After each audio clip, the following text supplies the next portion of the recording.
Guys, আসসালামু আলাইকুম। এখন বাজে দুপুর 3টা, কিন্তু আজকে আমাদের রান্না হয়ে গেছে। ঝটপট করে আমরা রান্নার কাজটা সেরে ফেলেছি। দেখেন আমার মেয়ে আয়নার সামনে কত দুষ্টামি করতেছে।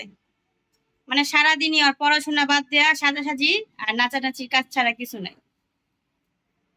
খাবো, আমার রান্না বান্নার কাজ শেষ হয়ে গিয়েছে। তো আজকে আমরা দুপুরে রান্না করে ফেললাম মুরগির বিরিয়ানি। তো আজকে একজন মেহমান আসবে, তাই তাড়াতাড়ি করে ঝটপট করে মুরগির বিরিয়ানি চড়িয়ে দিয়েছি। তো কেমন হয়েছে বলবেন, বিরিয়ানির কালারটা ভালো হলে বলবেন, লাইক করবেন, কমেন্ট করবেন, শেয়ার করবেন বেশি বেশি করে।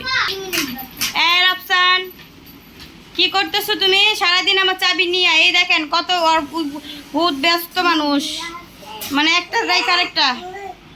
এখন ভিডিও করবে, ও এখন চশমা পরবে। দেখেন ভিডিও করার জন্য ও কিভাবে বুঝে ওর আমি ভিডিও করতেছি।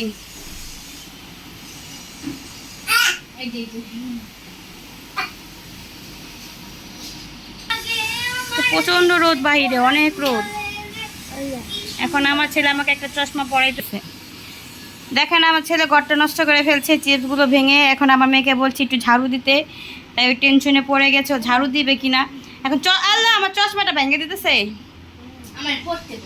হ্যাঁ, চশমা পরা কাজ করো, সমস্যা নাই। দিন কানা,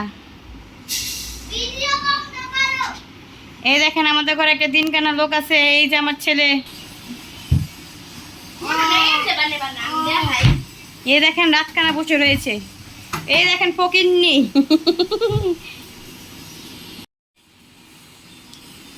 দেখেন পায়ে জুতা নাই দেখা দেখেন দুষ্টামি। হ্যালো গাইস, কেমন আছেন? ভালো। তো গাইস দেখেন আমরা কতগুলো খেলনা জমিয়ে ফেলেছি।